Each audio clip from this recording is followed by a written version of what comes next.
সেইটোৱে মই দেখাওঁ ভিডিঅ' কৰিবলৈ নাই কৰা তথাপিও আপোনালোকক মই ৰিস্ক লৈ কিনে দেখাইছোঁ guys hey guys welcome back to my new video' তো আজি আছে আমাৰ গাঁৱৰ গ্ৰাম পূজা তো পূৰা দেৰি হৈ গ'ল কাৰণ মায়ে ৰাতিপুৱা খানাই বনোৱা নাছিলে আৰু ইমান ভোক লাগিছিলে নহয় তো সেইকাৰণে দেৰি হৈ গ'ল তো নিয়মকেইটা চব খতম হৈ গ'ল চাগে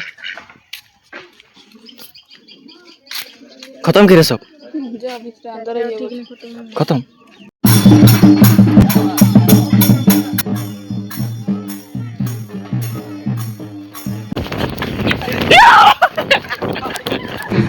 তো গাইজ ভিডিঅ' বনাবলৈ আমাৰ মানা আছে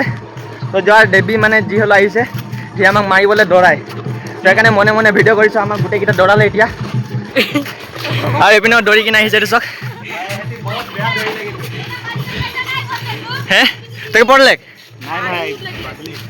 তো গাইজ মানে মাৰে বহুত বেয়া মাৰে বেট লাঠি দি মাৰিব তো গাইজ আমাক দৌৰালে বহুত বেয়া ভাগৰ লাগিলে আৰু ইমান গৰম লাগি গ'ল নহয় দৌৰি কিনে তো এইটো শিৱ মন্দিৰৰ ওচৰতে বহি দিলোঁ আৰু সেইপিনে পূজাটো হৈ আছে গাইজ সেইপিনে চাওক ভিডিঅ' কৰিবলৈ দিয়া নাই নাজানো কি কাৰণে কৰিব দিয়া নাই ভিডিঅ' কৰিলে কি হ'ব নাজানো মই লুকাই লুকাই ভিডিঅ' কৰি আছোঁ আৰু ই লুকাই লুকাই ভিডিঅ' কৰি আছে গাইজ এইটো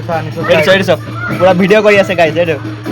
তথাপিতো মই আপোনালোকক দেখাম কিছুমান ক্লিপ আৰু কি কি নিয়ম হয় সেইকেইটা আৰু তাৰপিছত গাঁওখনো কি কৰে নাজানো তো সেইকেইটা আপোনাক দেখাই আছোঁ মই নিয়মকেইটা ইমান ভালকৈ নাজানো তো সেইটোৱে মই দেখাওঁ ভিডিঅ' কৰিবলৈ নাই কৰা তথাপিও আপোনালোকক মই ৰিস্ক লৈ কিনে দেখাইছোঁ গাইজ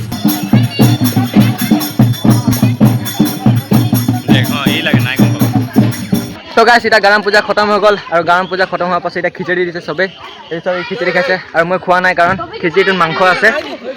আৰু এইপিনে চবেই খাইছে এই খিচিৰিটোত মাংস আছে গাইজ সেইকাৰণে মই নাখাওঁ মই খোৱা টাইমত মাংস পাই গ'লোঁ সেইকাৰণে পেলাই দিলোঁ খিচিৰি মই মাংস একেবাৰে এৰি দিলোঁ তো গাইজ এতিয়া গৈছোঁ মই ঘৰৰ ওচৰত বাৰ্থডে মাতিছিলে তো তালৈ গৈ আহোঁ সোনকালে গৈ আহোঁ তো বাৰ্থডেত কি হ'ব বেছি একো নহয় খোৱা বোৱা হ'ব কেক চেক কটা হ'ব কেকটো কাটিলে চাগে অকণমান দেৰিকৈ গৈছোঁ তো পোৱালিটো বাৰ্থডে আছে তো কিবা গিফ্ট এটা লৈ যাব লাগিব তো সেইকাৰণে প্ৰথম দোকানত গৈ কিনে কিবা এটা গিফ্ট এটা কিনি লওঁ তাৰপিছত ডাইৰেক্ট তালৈ যাম তো গাইজ এতিয়া মটন লোৱা হৈ গ'ল পূৰা 4টা তো সৰু পোৱালিকেইটা বেছি মটনে ভাল লাগে সেইকাৰণে মটন লৈ ল'লোঁ তো অকণমান দূৰ আছে আৰু পামেই 1 hour later তো গাইজ এতিয়া বাৰ্থডে ঘৰৰ পৰা আহি গ'লোঁ আৰু বাৰ্থডে ঘৰত কেক খালোঁ মই নাই যোৱা গাইজ ইয়াক মাতিছিলে ই নগ'ল তো বাৰ্থডে ঘৰত কি দিছিলে এইটো কওঁ লালমোহন এই দে চুপ নহ'লে ক্ষীৰ দিছিলে তাৰপিছত কেক আছিলে কেকটো মজা লাগিলে ক্ষীৰটো মজা লাগিলে আৰু গোলাপ জামুন তৰবুজ এক টুকুৰা কাটি কিনে দিলে আৰু গোলাপ জামুন আৰু চাহ পানী তোৰ বা দিছিলে কেঁচা পানী কেঁচা পানী নেকি অঁ সেইটোৱে দিছিলে গাইজ আৰু বেছি একো দিয়া নাই তো ভাল লাগিলে সেইকেইটাই মজা লাগিলে গাইজ हम चढ़ने जा रहे हैं তো এইকেইটা মোৰ ঘৰলৈকে এৰিবলৈ গৈছে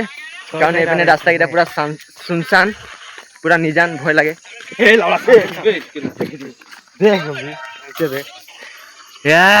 তো গাইজ এইপিনে চাওক সাপ তেলীয়া সাপ চিলাই দিলে যে ফটক চে তুই তো এইকেইটা মোৰ ঘৰলৈকে এৰিবলৈ গৈছে ঘৰলৈকে নহয় অকণমান আধা ৰাস্তালৈকে আৰু আজি ব্লগটো গৈছে ইয়াতে এণ্ড আই হোপ আজি ব্লগটো ভাল লাগিলে ৱাচিং বাই বাই